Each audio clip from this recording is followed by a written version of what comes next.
저는 오늘 야고보서 5장 7절에서 11절의 본문의 말씀을 가지고 좋은 결말을 위해 꼭 필요한 인내, 좋은 결말을 위해 꼭 필요한 인내라는 제목으로 메시지를 전하고자 합니다. 어떤 사람이 자신의 인내가 너무 부족한 거예요.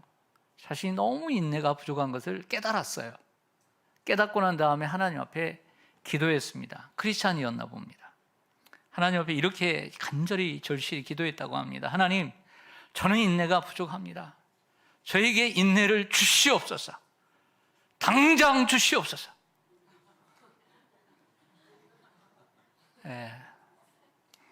역시 이 사람은 인내가 부족한 사람입니다. 저는 사실 어리고 젊을 때 인내가 많이 필요하다고 생각했습니다. 가정생활을 하면서 어릴 때 나는 이 가정에서 참아야 된다는 생각을 많이 했습니다. 또 학교 생활에서도 참아야 했고, 또 진학과 성공을 위해서도 나는 10대의 생각에 많이 참아야 된다고 생각했습니다. 그런데 나이가 들고 보니까 생각이 조금 달라졌습니다. 나이가 들면서 인내해야 할 것이 더 많다는 것을 깨달았습니다. 저는 어릴 때 더 인내할 것이 많아야 된다고 생각했어요. 그리고 더 많을 거라고 생각했어요. 그런데 나이가 들고 보니까 인내할 게 더 많이 생겼습니다. 더더군다나 요즘은 몇 세까지 삽니까? 옛날 우리가 환갑을 넘으면 잔치를 열었어요. 곧 죽으니까. 그런데 지금 우리는 그때보다 40년을 더 살아요. 100세까지 살아야 되니까 얼마나 인내를 더 많이 해야 됩니까? 은퇴 이후의 인생은 길어지고 살아야 할 날이 많아지기에 인내가 더 길어질 수밖에 없는 시대를 우리는 살고 있는 것 같아요. 우리 어르신들은 공감하는 이야기라고 생각합니다. 자, 오늘 텍스트 야고보서입니다. 야고보서는 예수님의 이복 동생 야고보가 쓴 책입니다. 즉 요셉과 마리아의 사이에서 난 아들의 야고보가 쓴 편지죠. 자, 그는 예루살렘 교회의 지도자였습니다. 사도행전 15장에 보면 베드로와 함께 예루살렘 교회의 쌍벽을 이루었던 지도자가 야고보입니다. 그는 로마 제국에 흩어져 살던 유대인 신자들에게 오늘 이 편지를 쓰고 있어요. 그러면 이 1세기 당시 유대인 신자들은 어떤 환경에 있었냐면 가난했어요. 그리고 많은 환난을 겪고 있었고요. 그리고 시험과 시련을 당하고 있었습니다. 야고보는 이러한 시험과 시련을 당하는 신자들을 격려하고 또 돕기 위해서 이 편지를 썼습니다. 저는 오늘 왜 이 본문을 선택했을까요? 똑같습니다.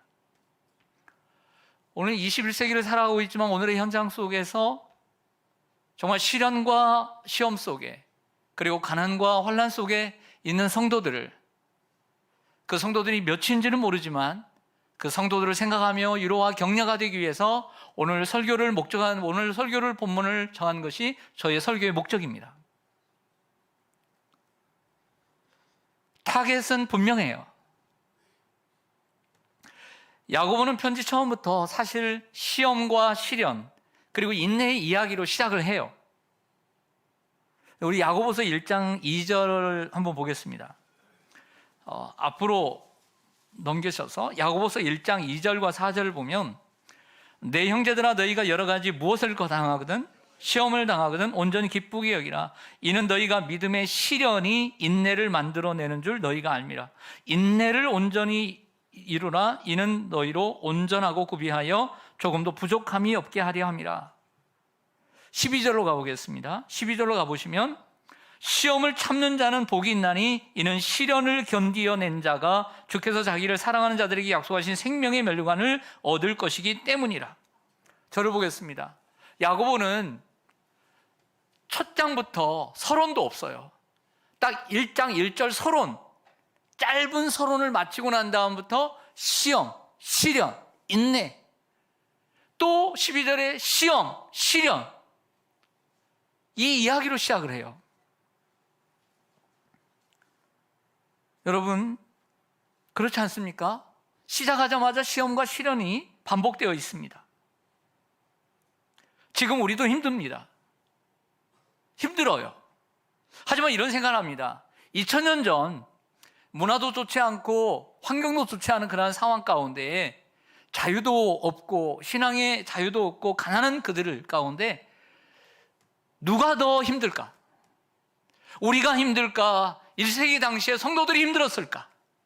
오늘 이 편지의 독자들이 힘들었을까요? 우리 시호산교회 성도들이 힘들까요? 누가 더 힘들까요? 이런 생각을 해보았습니다. 자, 이제는 야고보서 그 속으로 들어가서 오늘 이제 5장 속으로 잠깐 들어가 봅니다. 야고보는 편지의 오늘 마지막 장 5장에서 다시 어떤 이야기를 꺼내고 있냐면 1장에서 꺼내고 있었던 시련과 환난, 시련, 시험, 그리고 인내의 이야기를 다시 꺼내고 있다는 거예요. 왜 다시 꺼내고 있을까요? 처음에 꺼냈던 그 화두를 오늘 마지막 5장에서 다시 꺼내고 있어요. 강조하기 위해서죠. 중요하기 때문이죠. 잊지 말라고 하는 것이죠. 한 번 얘기했지만 다시 얘기함으로 그 뇌리에 박혀지도록, 잊지 않도록 하기 위해서 다시 한번 얘기를 해주고 있는 것입니다. 제가 중학교를 1982년부터 1984년까지 다녔습니다. 초등학교, 중학교 한 30분 걸어 다녔는데요. 그때는 참 즐거웠던 것 같아요. 친구들하고 놀면서 딸기도 따먹고 감도 따먹고 지나가는 벌도 건드리고 얼마나 재밌어요. 근데 중학교 때 생각이 잠시 났습니다. 중학교에 좀 놀던 친구가, 동네 친구가 중학교 안에서 일을 하고 있었어요. 그래서 행정실 같은 그곳을 가게 되었는데 우리가 중간고사나 기말고사를 볼 때 이제 시험지나 그리고 학생들에게 나눠주는 인쇄물을 요즘은 인쇄기에다가 촥촥촥촥 찍어가지고 주잖아요. 복사기에다가. 근데 뭘로 했느냐면 등사기라고 아시나요? 혹시 우리 모르는 친구, 제가 1982년에 봤으니까 그때 태어나지도 않은 친구들을 위해서 저기 화면을 준비했습니다. 네, 이게 등사기예요. 제가 기억이 어렴풋이 나는데 여기에 이게 드는 게 있어요. 드는 게 있고 거기에 찍어가지고 이걸 밀어야 됩니다. 이거 한번 잘못 밀으면 이상하게 되는 거예요. 이게 등사기입니다. 등사기. 그래서 그 친구가 저 공부 안 하고 그 안에서 학교에서 일했던 친구가 막 온몸에 이런 걸 묻히었던 기억이 나서 지금 잠깐 생각이 났습니다. 그래서 잘 안 되면 다시 한번 하는 거예요. 이게 다시 한번 할 때 이제 두 줄이 나면 안 되는 거예요. 그 글자에 제대로 찍히도록 다 해야 되고 그 어떤 그 액에 여기에 그 잉크에 그 잉크가 잘 묻어야 되고 골고루 묻어야 되고 그런 상황입니다. 아마 우리 유정식 장로님은 너무나 잘 아시죠. 왜냐하면 학교에 계셨으니까 너무나 잘 아실 것입니다. 이게 요즘 복사기입니다. 제가 군대를 다닐 때가 1990년입니다. 그래서 92년까지 군대를 다녔는데 이때 군대에 제가 이제 군정병으로 다닐 때 소속은 인사과에 있었습니다. 처음에는 뭐 저기 야전병으로 일중대에 갔다가 다시 왔는데 이 타자기를 인사과에서 쳐야 됐어요. 그래서 이것을 배우라고 하더라고요. 그래서 전 열심히 안 배웠습니다. 이거 배웠다가는 일만 할 것 같고 주회를 못 할 것 같아가지고 열심히 안 했습니다. 그랬더니 안 시키더라고요. 그런데 이 연습을요 얻어맞고 한 열흘 배우니까요 선수가 되더라고요. 제 후임들 보니까요. 군대는 이런 곳입니다. 근데 그때 타자가 어떤 타자냐면 이런 거였습니다. 한번 보여주시죠. 이런 거였어요. 이게 타자도 등급이 있는데 그래서 이렇게 타자를 치게 되면 잘못 치거나 혹이라도 잉크가 잘 안 먹혀가지고 잘 안 쳐질 때가 있어요. 그게 희미한 거죠. 희미한 거. 그래서 딱 보면 이거 안 되겠다 해서 다시 넣어서 아니면 이거 뒤로 넘기는 게 있습니다. 뒤로 넘기는 게 있어가지고 다시 한번 그 글자를 치는 거예요. 그러면 선명하게 희미했던 게 선명하게 나오게 되는 것이죠. 제가 왜 이 이야기를 하냐면 야고보는 성도들에게 1장에서 시련과 시험, 인내에 대한 이야기를 시작했어요. 근데 5장이 다 가서 끝날 즈음에 다시 그 이야기를 꺼내고 있는 거죠. 왜 그러냔 말이에요. 혹이라도 그의 머리에, 성도들의 머리에 잘 박혀지지 않고 잘 쓰여지지 않는 그 머리에 다시 한번 등사기로, 다시 한번 타자기로, 다시 한번 탁탁탁 쳐줘서 각인시켜 주려고, 기억하라고 한 것은 아니었나라는 생각을 합니다. 더욱이 야고보는 앞에와 달리 아주 일반적인 글을 쓰다가 갑자기 5장에서는 세 가지 예를, 세 가지 본을 들여서, 세 가지 모델을 세워서, 세 가지 비유를 들어서 이야기를 함으로써 더욱더 기억나게 했던 것이죠. 저는 이것을 그림 언어라고 얘기하고 싶어요. 이러한 농부의 이야기, 선지자의 모델, 그리고 욥의 본을 통해서 그 이야기를 들으면 그림처럼 생생하게 기억나도록 그림 언어처럼 각인되는 것이죠. 그래서 저뿐만 아니라 여러분 모두 힘들고 어려울 때, 우리가 믿음의 삶을 살아가고, 그리고 일반적인 가정이나 또 직장이나 또 사업을 할 때, 또 공부를 할 때, 오늘 1장에 있는 말씀보다는 5장에 있는 말씀이 더욱더 생각나지 않았나요? 1장에 있는 말씀도 생각이 났지만 5장의 이 그림 언어를 통해서 농부가 어떻게 해요? 씨를 뿌렸습니다. 열매를 거둘 때까지 그 열매를 바라보고 길이 참았다 하는 게 기억이 나는 거예요. 우리 선지자들을 본으로 삼아라. 그들은 고난과 환난을 당했습니다. 이사야는 얼마나 고난을 당했습니까? 벌거벗고 3년을 다녔습니다. 예레미야는 감옥에 갇히기까지 주의 복음을 전했습니다. 그리고 포로가 되기까지 했습니다. 에스겔은 얼마나 고통을 당했습니까? 그러나 그들은 담대하게 하나님의 말씀을 전함으로 칭찬을 받았고, 그리고 히브리서 11장에 나오는 믿음의 영웅의 자리에 그들이 자리했던 것이죠. 이렇게 기억하라는 것입니다. 욥은 어떻습니까? 더 설명할 게 없죠. 그 삼중고를 당했습니다. 자녀들 10명이 죽고 재산을 하루아침에 날리고 자신의 몸까지, 머리부터 발끝까지 악창이 났습니다. 종기가 났습니다. 그럼에도 불구하고 친구들은 비난하지만 하나님의 주권을 인정하고 믿음으로 인내함으로 주께서 주신 결말, 갑절의 축복을 받는 좋은 결말을 본으로 삼아라. 길이 참으라. 얼마나 그림 언어로 우리에게 다가옵니까? 그래서 기억이 생생한 거죠. 사랑하는 여러분, 이외에도 인내의 본은 많을 것입니다. 그러나 야고보는 이 세 개의 본으로 충분하다고 생각하고 가장 강력하게, 가장 임팩트 있게 다시 한번 새겨질 수 있도록 마지막에 다시 한번 이야기를 해주고 있었던 것입니다. 여러분, 우리가 여러 가지 시험을 만나거든 인내해야 될 줄로 믿습니다. 인내해야 합니다. 인내해야 합니다. 그 전에 다른 부분에 다른 방향으로 여러분들이 말씀을 많이 들었고, 저도 이 본문에 대해서 한 두세 번은 설교를 했던 것 같아요. 그래서 오늘은 좀 더 다른 각도에서 오늘 설교를 하려고 합니다. 무엇이냐면, 오늘 말씀을 묵상할 때 우리가 인내하면서 조심해야 할 것, 우리가 인내하면서 지켜야 될 것들이 있더라는 거예요. 인내하면서 무조건 인내하지 말고 지켜야 할 것을 오늘 성경은 얘기해 주고 있습니다. 먼저 8절을 보시죠. 8절입니다. 같이 한번 읽겠습니다. 시작. 너희도 길이 참고 마음을 굳건하게 하라. 주의 강림이 가까우니라. 아멘. 두 가지 조심해야 될 게 있습니다. 인내하면서. 그 첫 번째 뭐냐면 마음을 굳건하게 하는 것입니다. 따라서 하겠습니다. 마음을 굳건하게 해야 합니다.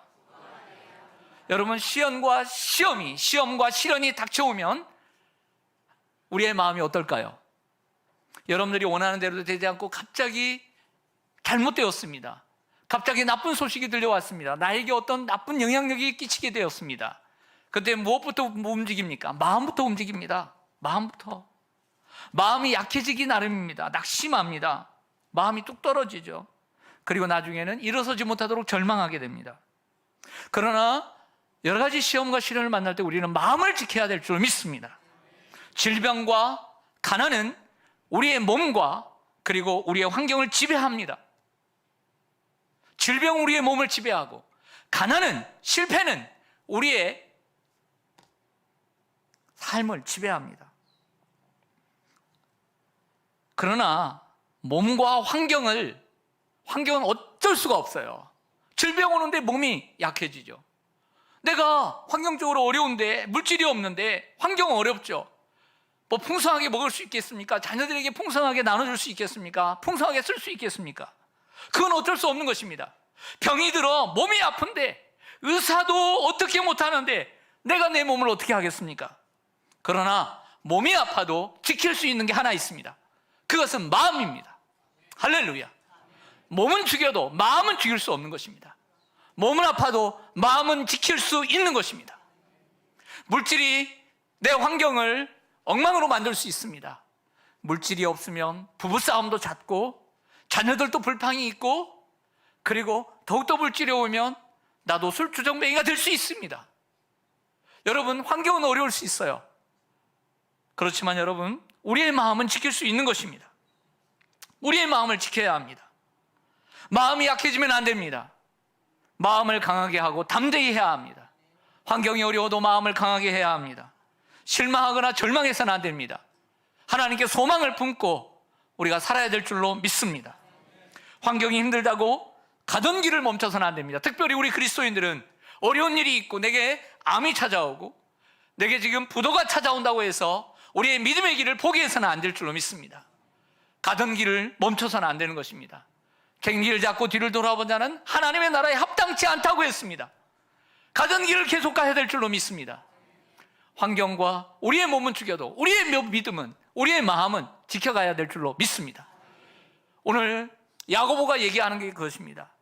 낙타무릎이라고 별명을 갖고 있는 기도의 사람 야고보는 오늘 1세기 당시에 흩어져 있는 많은 유대인 신자들에게 가난과 시련이 여러분들을 힘들게 하고 몸을 힘들게 하고 여러분들의 환경을 힘들게 해도 여러분들의 마음만큼은 지키십시오. 마음을 지키라는 것은 결국 무엇입니까? 우리들의 믿음을 지키라는 것입니다. 여러분들은 지금 어떻습니까? 인생에 흘러가는 순간, 그리고 흘러가는 세월 속에서 여러분들은 믿음을 지키고 계십니까? 아마 여기에 나오신 분들은 적어도 정말 적어도 내가 주일만 예배 드리지 않고 그래도 내 신앙 지키기 위해서, 몸부림치기 위해서 몸부림치며 나오신 줄로 믿습니다. 이렇게 몸부림쳐야 합니다. 믿음을 지키기 위해서. 사랑하는 성도 여러분, 힘들고 어려워도 마음을 굳건하게 하시길 바랍니다. 길이 참되 마음을 굳건하게 하면서 참으라고 얘기를 말하고 있습니다. 두 번째, 시련과 고난이 왔을 때 우리가 지켜야 될 수칙이 있어요. 9절입니다. 같이 한번 읽겠습니다. 시작. 형제들아, 서로 원망하지 말라. 그리하여야 심판을 면하리라. 보라, 심판주가 문 밖에서 계시니라. 두 번째, 우리가 시험과 시련을 당할 때 우리가 하지 말아야 될 것이 있습니다. 지켜야 할 것이 있습니다. 원망하지 말아야 합니다. 여러분 생각해 보세요. 내가 나 때문에 잘못됐어요. 근데 어리석은 사람은 무엇부터 찾냐면, 누구를 원망하지? 조상을 원망할까? 부모를 원망할까? 아내를 원망할까?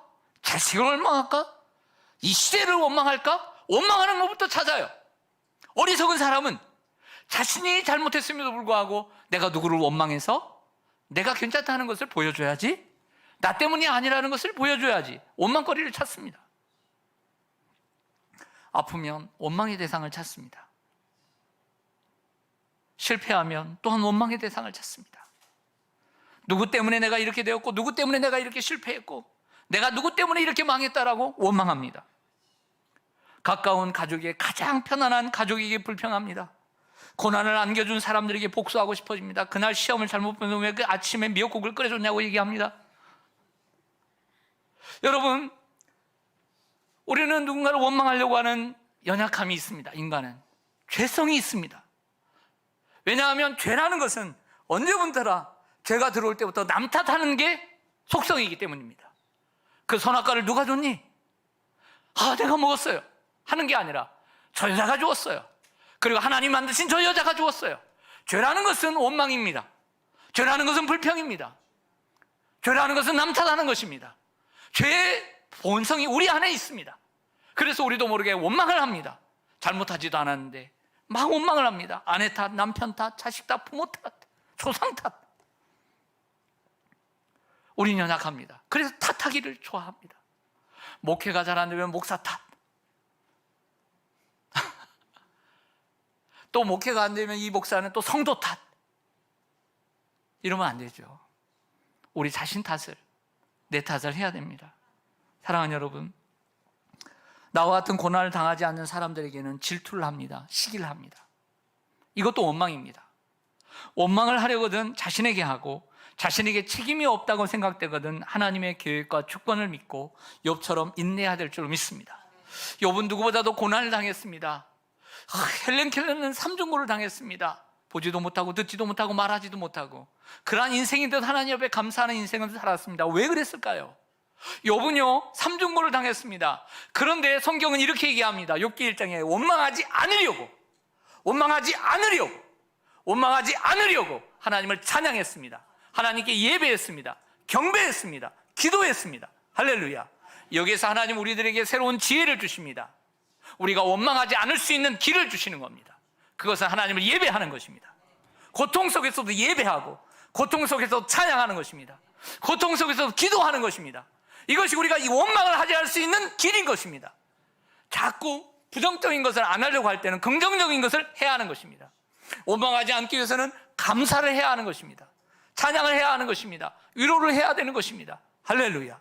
고난이 있습니까? 아픔이 있습니까? 찬양하십시오. 욥처럼 내 마음속에 원망이 찾아들 때, 원망을 하고 싶을 때, 내가 누군가를 원망하고 싶을 때 우리는 하나님을 예배해야 합니다. 경배해야 합니다. 찬양해야 합니다. 기도해야 될 줄로 믿습니다. 그런 원망이 사라질 줄로 믿습니다. 그 원망은 범죄입니다. 하나님의 은혜에 대한 배신입니다. 우리 가족에 대한 배신입니다. 나를 사랑하고 나를 위하는 가족에 대한 배신인 것입니다. 우리 서로를 위하는 성도들을 향한 배신인 것입니다. 그러나 믿음이 없었던 욥의 아내는 뭐라고 얘기하냐면 2장에 들어가 보니까 남편에게 얘기합니다. 하나님을 욕하고 죽으라. 이것은 남편에 대한 원망인 것입니다.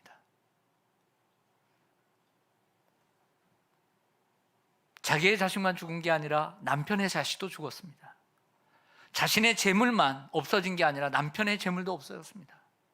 그리고 남편은 더더욱 혼자서 괴로워하고 있습니다. 욥의 아내는 원망하는 사람입니다. 시험이 닥쳐올 때 꼭 두 가지를 기억하십시오. 몸과 환경은 망가질 수 있지만 마음은 지켜야 합니다. 믿음은 굳건하게 해야 될 줄로 믿습니다. 이걸 지켜야 돼요. 그 사람이 승리할 것입니다.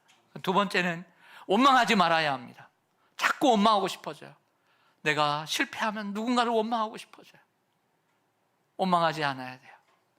그리고 하나님 앞에 찬송하고 예배하는 여러분들 되시기를 소망합니다. 우리 모두는 인내하면서 살아갑니다. 오늘도 인내하셨죠? 잘하셨습니다. 우리 서로 인사하겠습니다. 한 주간도 인내 잘하셨습니다.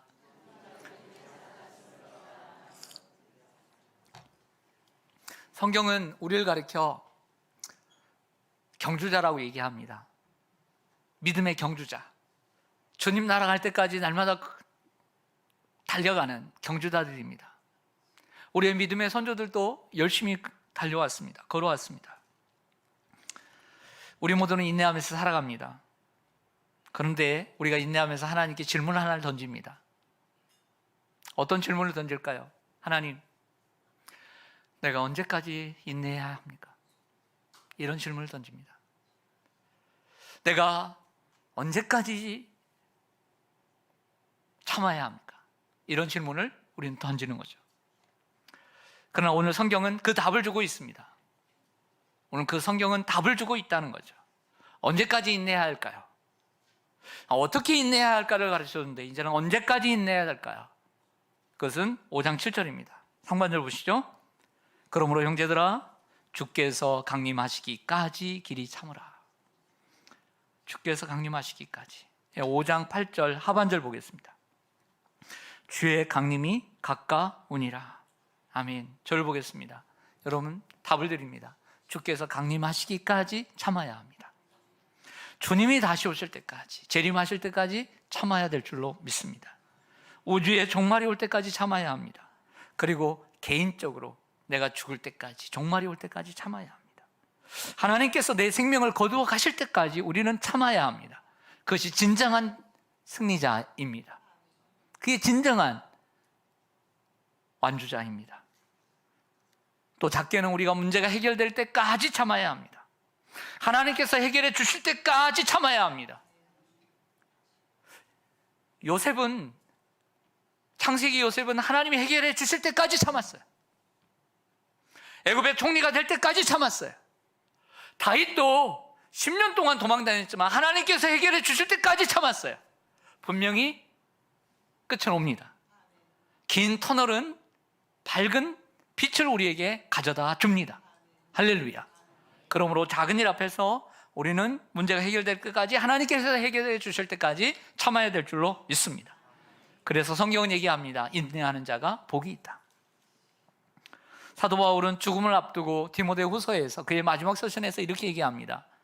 나는 선한 싸움을 싸우고 달려갈 길을 다 마치고 믿음을 지켰으니 이제후로는 나를 위하여 의의 면류관이 예배되었으므로 주 곧 의로우신 재판장이 그날에 내게 주실 것이며 내게만 아니라 주의 나타나심을 사모하는 모든 자에게 도니라. 할렐루야. 우리가 끝까지 참아야 될 줄로 믿습니다. 사랑하는 성도 여러분, 우리가 사랑하는 예수님은 어떻습니까? 십자가에 죽기까지 오래 참으셨습니다.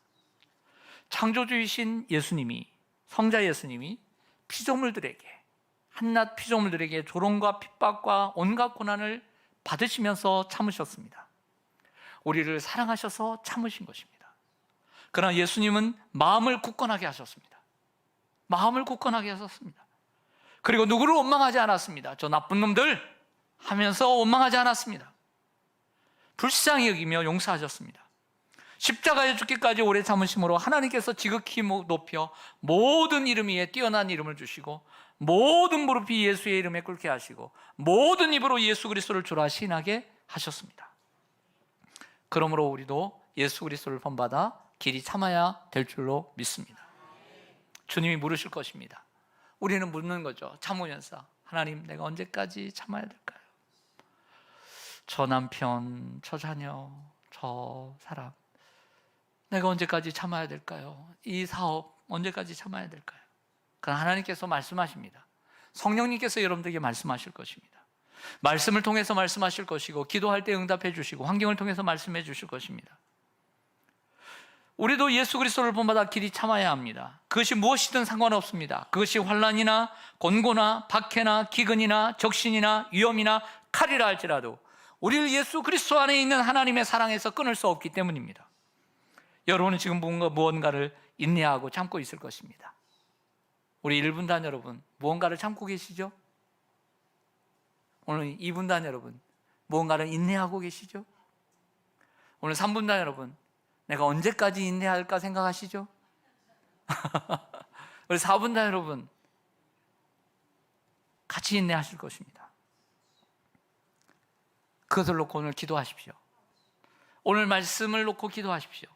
성령 하나님께서 참아야 할 것이라고 말씀하시면 길이 참으시기 바랍니다. 좋은 결말을 위해 꼭 필요한 인내입니다. 따라서 하겠습니다. 좋은 결말을 위해 인내는 꼭 필요하다.